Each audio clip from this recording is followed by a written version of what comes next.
Remember when we interviewed them? When they just debuted? Yeah. But then somebody on this channel took a wrong turn. Wow. And now they're selling out arenas. I'm serious. Fucking shuddering. Welcome to YouTube's favorite K-pop show, DK News. Steady. David, Lots of- hot ass tea. First off, Hyuna and Dawn are getting married. Wow, congratulations. ATEEZ's son is warning fans. About what? Last but not least, April disbands, and people have mixed opinions about whose fault it is. Is it Hyunjoo's fault? Is it April's fault? Yeah. We'll go into details about that. And before you go, if you haven't subscribed already, please hit that subscribe button and that notification bell, because every single week we put out an episode of DK News on this channel, serving you the hottest tea and news in the world of K-pop, as well as some random Korean stuff. On to the first news. Bum, ba, bum. Hyuna and Dawn are getting married, or at least they're engaged. On February 3rd, Hyuna and Dawn made posts on Instagram that seemed like they were confirming their engagement. Not 100%.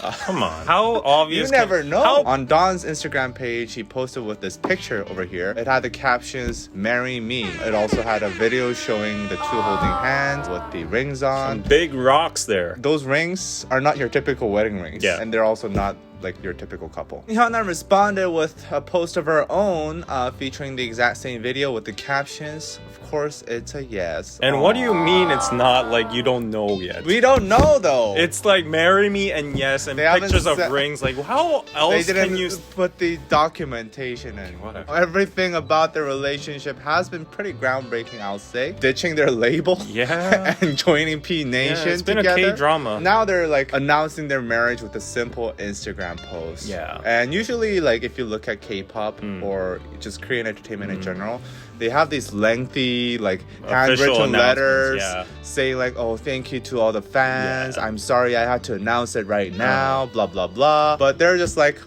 "I'm married now." I mean, this couple is not at that level. They've been couple for a while, and everyone supports them. The couple has been dating since 2016. Hyuna recently came on a TV show actually saying they have never broken up with the past 6 years, which is It was quite, amazing. Yeah. admirable. Yeah, I don't think that's an easy feat.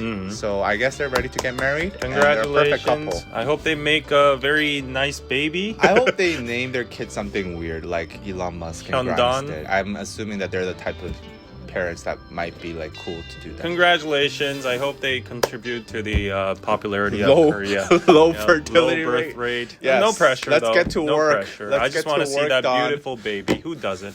No pressure.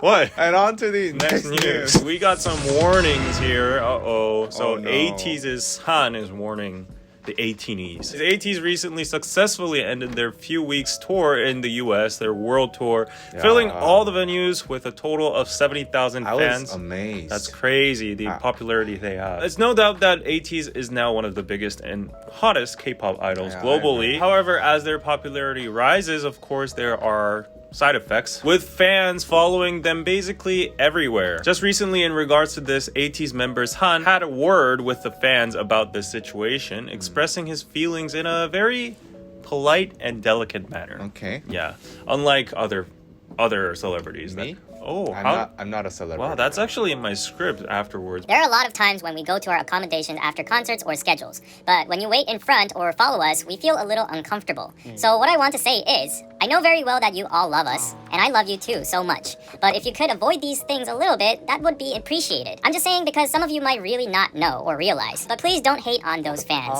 to the other ATEEZ. Their behavior might have been done truly out of ignorance. I can totally understand their feelings. However, from now on, just a little bit, since we all understand how much you love us, I really appreciate if you would stop doing this kind of behavior. Not only for us ATEEZ, but also for everyone related to us. I love our ATEEZ so much, you are so precious, but I don't want to misunderstand you. I don't want people to see you in that kind of negative light as well. You are the most precious people to me. Nobody should talk about you in bad ways. That's why I ask you. That's why I just didn't want to simply say, I don't like this. Don't do it. Please. Oh, He ends it that note. he's a top tier. He's a man that talks with delicacy, consideration towards his Even fans. the Sasaengs. Yeah, he cares about them genuinely and is scared that he might hurt them. And I wish someone could talk like this too sometimes. This is why ATEEZ is on the top. and we're at the bottom. 4 years ago, we were interviewing them. You Yeah. know, remember? Yeah. Remember when we interviewed them? Yeah. When they just debuted? Yeah.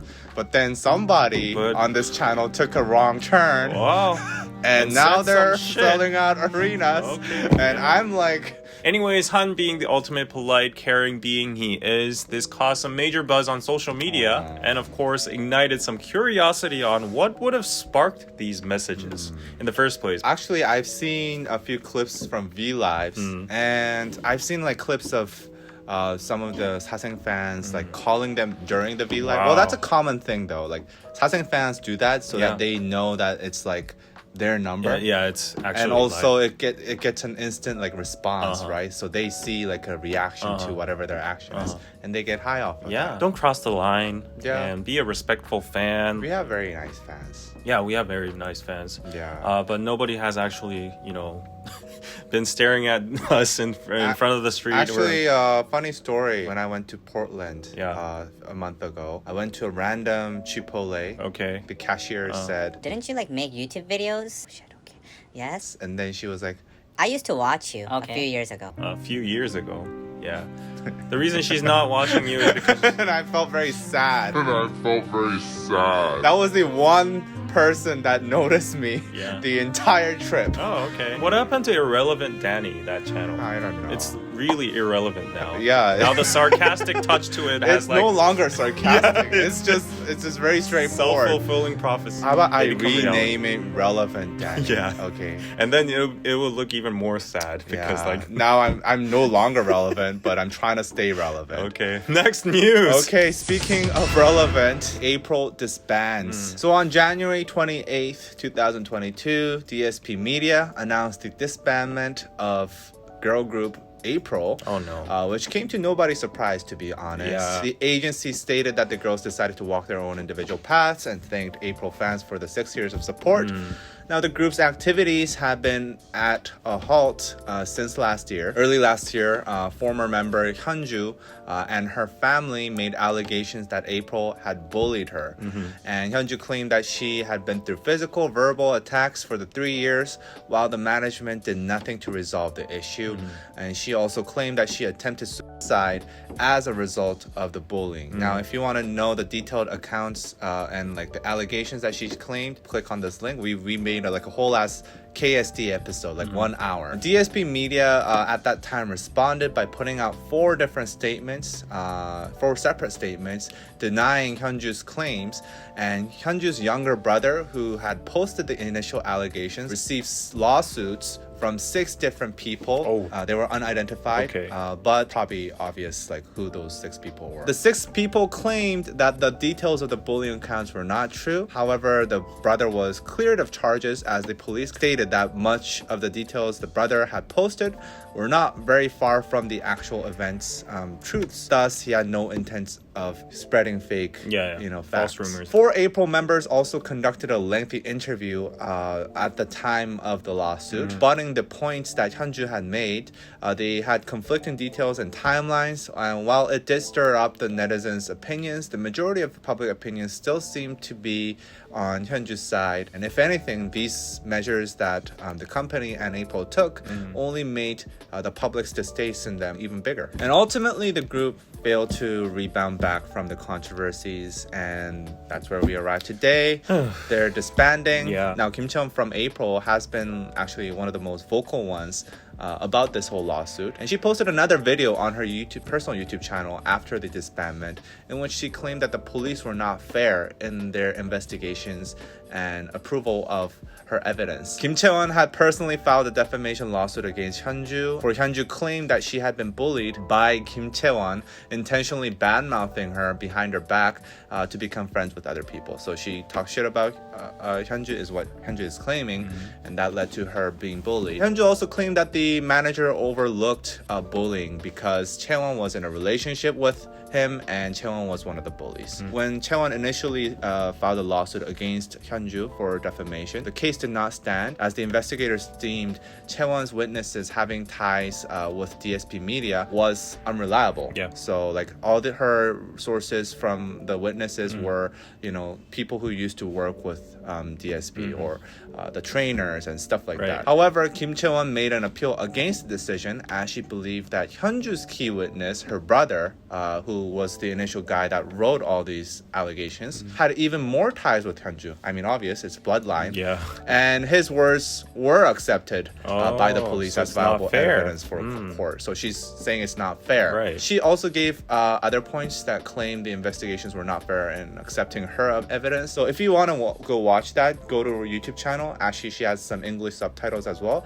But this is like the main claim that her evidence was not accepted. Okay. While Hyunjoo, who had her brother, the strongest tie of all, was accepted as evidence. Now, Chae-won has filed an appeal to reinvestigate the case, and it will go on. And if you look at the comments, I mean, obviously it's Chae-won's channel, so everybody's rooting for her. Yeah. So I checked the comments on the Coup, which is like the biggest K-pop community online. Yeah. There were a lot of comments that were actually for Hyunjoo, and they were claiming that April is victim blaming. April fans are victim blaming, and they were also rooting for Chae-kyung and Rachel, who are from April, and they joined after Hyunjoo left the group. So that's the situation. Honestly, I don't believe that we will ever see a clear outcome. Hyunjoo doesn't have sufficient evidence to back her claims that's conflicting with April's claims. At the same time, also April does not have enough evidence as well. It's very difficult to gather evidence for bullying. Yeah, that of happened course. 3 years and ago. it's very 4 years subjective. ago. Feel like it's a lose-lose scenario for both sides. For Hyunjoo, it's a very lonely fight Like, as in well. terms of money like and she's time, fighting the whole label and like 5 different individuals all by herself. That's like her own personal choice. Yeah. If she did feel like she was a victim and she Right, had been right. bullied, and then like if that's what she wants, that's what she Right. gets. I'm just like surprised downfall of DSP Media. Oh, And DSP. Who has it's like- DSP got left? Like No, they got no one. They got actually acquired by RBW, Oh, which is really? Mamamoo and Wanna's label on the January 28th. Okay, I can see And why. they Their got their acquired for market about price is pretty. $8 million, Oh. which is very low. So we're writing a book on K-pop history right now. Yeah. And if you look, DSP Media was actually a rival to Right. SM Entertainment. Right. They were the big two in K-pop I mean, that's in like the 90s. back in the 90s. One of the reasons why they were on a downfall, they weren't as systemized Right, exactly. as SM was. Yeah. SM has like a system, so it doesn't have to be like Isuman. Obviously, he's a big part, but it doesn't have to be him. Whereas DSP Media, it relied on this CEO very much and his senses, and he made direction. He was like a Yep. king, and he was Yeah. ordering everything, and then he Yeah. eventually passed away. That His unreliable. wife, who Yeah. had been a housewife and had zero experience in entrepreneurship before, took over as a CEO. Okay. And then started going to Yeah, shit. we can't really blame, the CEO or the management on everything, but if you see the history of DSP, It's just unfortunate that like Yeah. one of the big two. I mean, even Kara was Yeah. DSP. They have one group called 미래 소년. Okay. It's like I don't think it's a big group. I have Future actually, Boys. They might be the next ATEEZ. Yeah, or you know? BTS. Like, Yeah, they yeah, were the yeah, bulletproof yeah. boys. Yeah. If you're the Future Boys and want to interview with us, you're more than welcome to. Right. If you want to interview us, Hyunjoo, you're more than welcome to. Or April. We take everybody. Bro. ATEEZ, hit us up. Yeah. I know you're doing Hey, arenas now. we even interviewed Ujin throughout, about yeah, that yeah. whole We mess. want everybody to And have we a kind of voice. vindicated it. I think we should get credit because, like, a lot of people, okay. the label actually thanked us too. Yeah. So they were very satisfied. There as you well. go. If you want to See? get vindicated in K-pop, come to Oh, DKDKTV. are we the Hit new- us up. The email is down below. Yeah. Please join our after show. The time is here down below, and we'll talk more about Hey, vindicating K-pop artists. He made a video about Victor Han, and Yeah, like, his look father wrote a comment, and I mean, Victor, if you want to, I mean, he can't. He's not allowed to legally. But his father can, or Yeah, what? yeah. I mean, even the impact we made already, Right, it's right. already, I think, very significant. Okay. So, pat yourself on the back. Wow, then. okay. Wow, okay. have a Patreon series watch party. We're watching All of Us Are Dead. I'm very frustrated watching it, so if you want to see my frustrated reactions and scared reactions, please go subscribe to patreon.com/DKDKTV. Other than All of Us Are Dead, we have Squid Game, Singles Inferno, Everything Hot on Netflix, and BTS in the Soup as well. So go check it out. Don't forget to subscribe, and see you next news.